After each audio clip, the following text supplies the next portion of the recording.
کی وجہ سے میرے بیٹے کا فیضان دنیا میں عام ہوگا. گویا کہ نبی کی نبوت کا اور کس شان سے دنیا سے جا رہی ہے. رسول کے چہرے پہ نظر ہے, زبانوں پہ نعت مصطفیٰ ہے, اور اسی شان سے وہ دنیا سے رخصت ہوتی ہے. روتے ہوئے اچانک آنکھیں بند ہو جاتی ہیں. جب ماں کی آواز بند ہو گئی اور آنکھیں بند ہو گئی, حضور اپنی ماں کو ہلا کے, امی تم بولتی کیوں نہیں؟ ایک 6 سال کے پیغمبر کے جذبات تھے, معصوم جذبات. امی تم بولتی کیوں نہیں؟ ام ایمن نے حضور کو پکڑ کے سینے سے لگایا, کہا شہزادے جو دنیا سے چلے جاتے ہیں وہ بولا نہیں کرتے, جو دنیا سے چلے جاتے ہیں وہ میرا ایمان ہے. خیر سے ام ایمن نے حضور کو منع کر دیا. اللہ کی اس میں ہزارہ حکمتیں تھی.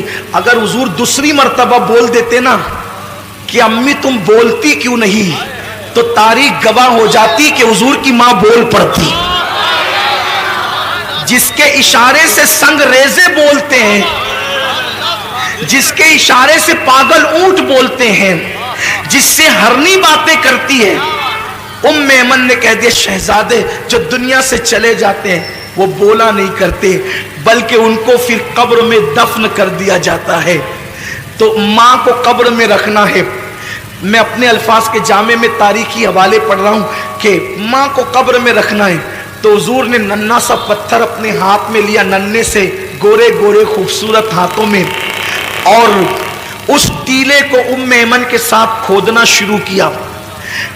داؤد علیہ السلام کے ہاتھوں پر اللہ نے لوہے کو نرم کر دیا اور حضور کے ہاتھوں پر وہ ٹیلا نرم ہو گیا.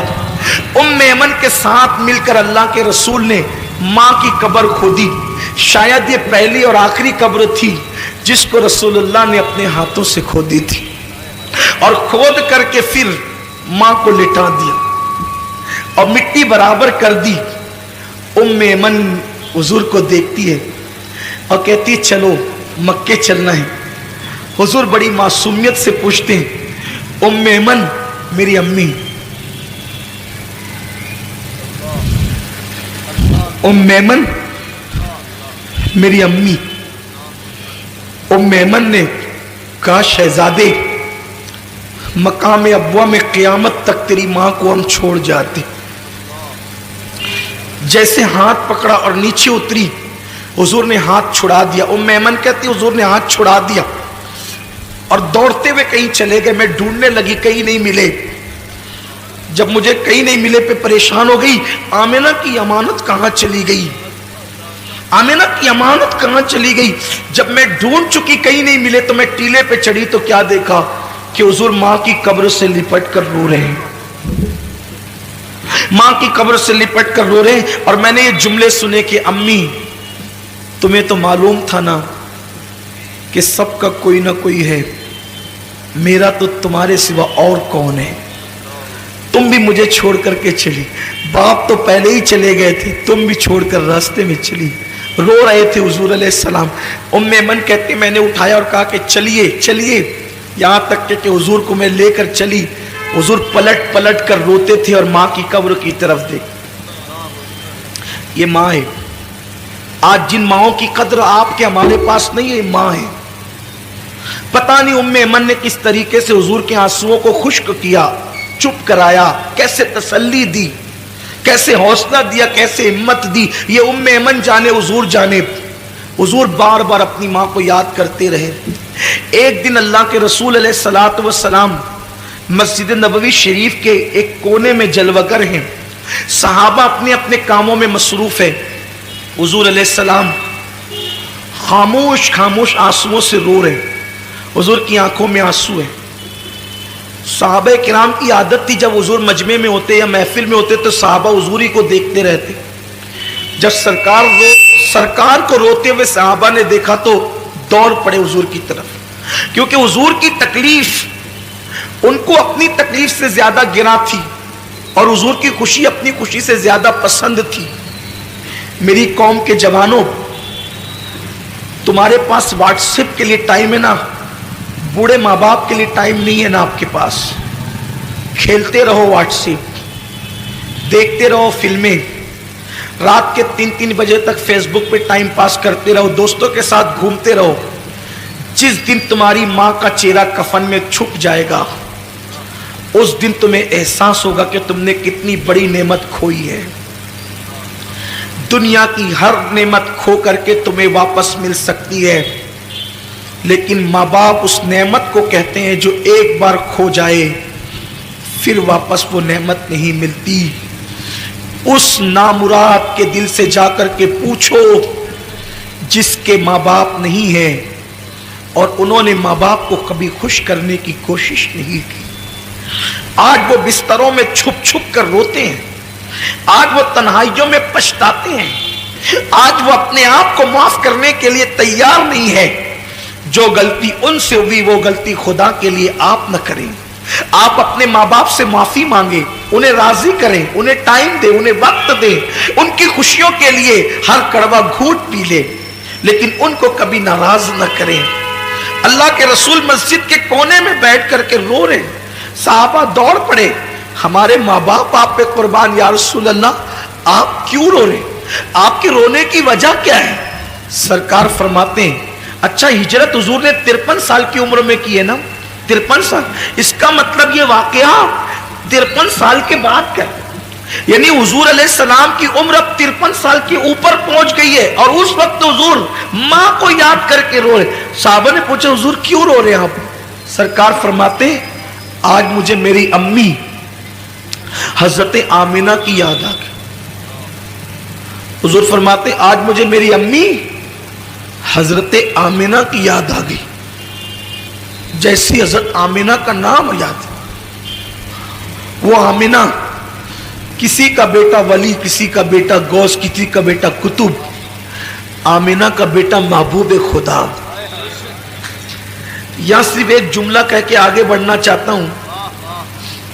لوگ کہتے ہیں یہ سنی علماء غیر سنیوں سے لڑتے جھگڑتے کیوں رہتے ہیں؟ صرف اتنا کہنا چاہتا ہوں میرے بھائیوں، جس نبی نے ہماری ماں کے قدموں کے نیچے جنت رکھی ہے نا، ان لوگوں نے جو غیر سنی ہیں میرے نبی کی ماں پہ کفر کا فتویٰ دیا اور کہا کہ نبی کی ماں کافرہ تھی، نبی کے باپ کافر تھے۔ اب آپ سے میں پوچھنا چاہتا ہوں صرف اتنی بات کہ جو نبی کے ماں باپ کو کافر کہیں، ہم ان کو امام کیسے بنائیں، ان سے رشتہ داریاں کیسے کریں، ان کے پیچھے نمازیں کیسے پڑھیں، ان کے پیچھے کھڑے کیسے ہوں؟ ہم داڑیاں نہیں دیکھیں گے نا، ہم ٹوپیاں نہیں دیکھیں گے، ہم قلم سے لکھے ہوئے الفاظ بھی تو دیکھیں گے، کتابوں میں لکھے ہوئے ثبوت بھی تو دیکھیں گے۔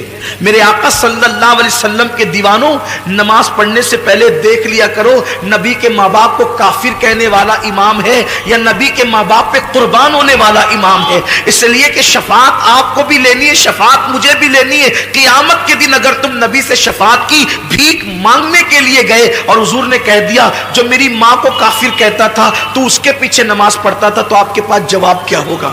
یہ میں کچھ نہیں کہنا چاہتا، آپ کے ایمان پہ چھوڑنا چاہتا ہوں۔ حضور مسجد کے کونے میں بیٹھ کے روتے ہیں اور سرکار سے پوچھا کہ حضور کیوں رو رہے ہیں؟ آقا فرماتے ہیں میری امی حضرت آمینہ کی یاد آ گئی۔ صحابہ سب مل کے رونے لگے، حضور کے ساتھ رونے میں شامل ہو گئے۔ حضور کی امی یاد آئی ہے، آج نبی کو اپنی والدہ یاد آئی، ماں یاد آئی ہے نبی کو۔ پھر روتے روتے حضور علیہ السلام کو کچھ افاقہ ہوتا ہے تو سرکار اپنے صحابہ سے کہتے ہیں اے میرے صحابہ، اس وقت میری ماں حضرت آمینہ حیات ہوتی تو کیا ہوتا، کیسا ہوتا، کیا حال ہوتا؟ صحابہ کہتے حضور کیا ہوتا؟ آقا فرماتے میں تمہیں عشاء کی نماز پڑھا رہا ہوتا، میں تمہیں عشاء کی نماز پڑھا رہا ہوتا اور میری امی مجھے آواز دیتی محمد ادھر آؤ، میرے بیٹے محمد ادھر آؤ، میری ماں مجھے آواز دیتی۔ سرکار فرماتے میں کیا کرتا؟ صحابہ نے کہا کیا کرتے؟ حضور فرماتے میں نماز کو چھوڑ دیتا اور لبیک کہتے ہوئے اپنی ماں کی بارگاہ میں پہنچ۔ یہ ماں ہے، یہ ماں کا مرتبہ ہے۔ لیکن آج میرا جوان کیرم چھوڑ کر کے ماں کے پاس آنے کے لیے تیار، موبائل کا گیم چھوڑ کے اپنی ماں کے پاس باپ کے پاس آنے کے لیے تیار نہیں ہے. حضور فرماتے جو ماں باپ کی نافرمانی کرے گا وہ جنت کی خوشبو سے بھی محروم کر دیا جائے گا. یاد رکھنا کتنے بھی بڑے منصب پہ فائز ہو جاؤ ماں باپ سے تم کبھی بے نیاز نہیں ہو سکتے. جناب موسیٰ سے اللہ نے کہا تھا موسیٰ ذرا سنبھل کر آنا. عرض کی مولا طور پر تو ہمیشہ آتا ہوں پہلی بار تو نہیں آیا.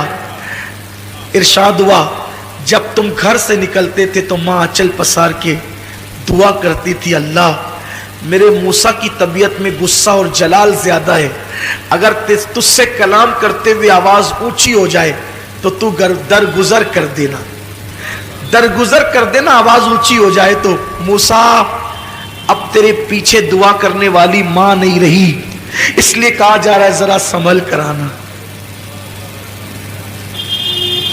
اللہ کے کلیم کو کہا جاتا ہے پیٹھ کے پیچھے دعا کرنے والی ماں اب تیرے گھر میں نہیں ہے تو ذرا سنبھل کر آنا. غور تو کریں آپ, نبی سے کہا جا رہا ہے ماں کی دعا کیا ہے.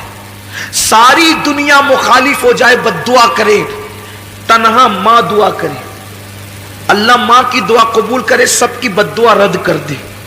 اور تنہا ماں بد دعا کرے اور پوری دنیا مل کر دعا کرے تو اللہ سب کی دعا رد کر دے, ماں کی بد دعا قبول کر. ایک دن حضرت موسیٰ علیہ السلام جنگل میں چل رہے, چلتے چلتے تھک گئے, چلتے چلتے تھک گئے. اللہ سے کہتے مولا تھک گیا ہوں, سواری نہیں ہے. اللہ نے فرمایا ایک میرا بندہ ہے اس سے جا کر کہو.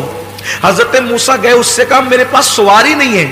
اس نے دعا کی اللہ بادل زمین پہ بھیج تاکہ میں تیرے اس بندے کے لیے سواری کا انتظام کروں. بادل زمین پہ اتر آیا. اس نے کہا جناب چڑھیے اور بادل پہ چڑھ کر کے جہاں جانا چاہتے جائیے. حضرت موسیٰ بادل پہ سوار ہو گئے, بادل چل پڑا. عرض کی مولا کتنا نیک بندہ یہ, اس کی دعا سے بادل زمین پہ آیا. ارشاد ہوا موسیٰ کوئی عمل ہی نہیں ہے اس کا, یہ نیک نہیں ہے جس کو تو نیک سمجھ رہا ہے.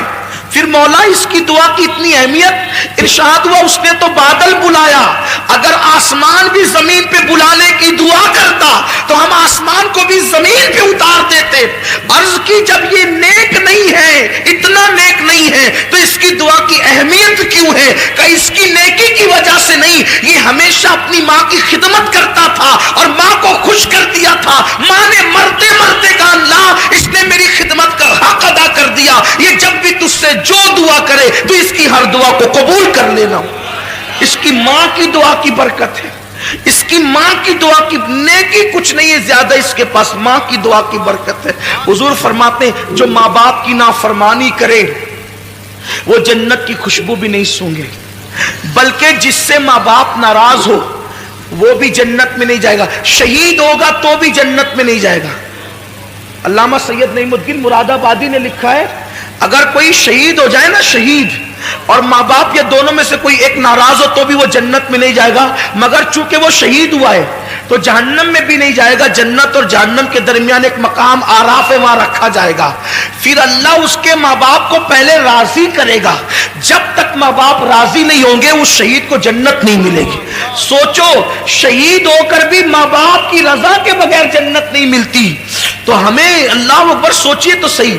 اور اپنی گفتگو کو اینڈ پر پہنچانے کے لیے ایک بات آپ سے کہوں یار, جو ماں باپ کا گستاخ ہو, توجہ آپ کی, دھیان ہے آپ کا, جب ماں باپ کا کوئی گستاخ ہو کلمہ پڑھ کے نماز پڑھ کے حج کر کے زکات دے کے شہید ہو کر بھی ماں باپ کی گستاخی کی وجہ سے جنت میں نہیں جا رہا ہے, تو جو رسول پاک کا گستاخ ہو وہ کلمہ پڑھ کے جنت میں کیسے جا سکتا ہے؟ ماں باپ سے بڑا مرتبہ نبی کا ہے نا. لوگ کہتے ہیں کیسی بات کرتے ہیں مولانا, کلمہ پڑھنے والے جنت میں جائیں گے. ارے کلمہ پڑھ کے ماں باپ کی گستاخی کیے تو جنت نہیں ملے گی, تو کلمہ پڑھ کے نبی کی گستاخی کیے تو جنت کیسے مل سکے؟ دو باتیں ہو گئی, شراب کے عادی کو جنت کی خوشبو نہیں, ماں باپ کے نافرمان کو جنت کی خوشبو نہیں, اور کوئی کسی پہ احسان کرے, تیسرا کوئی کسی پہ احسان کرے اور احسان کر کے احسان جتائے احسان کر کے احسان جتائے اللہ اس کو بھی جنت کی خوشبو نہیں عطا کرے گا. مطلب کیا؟ کسی غریب کی مدد کی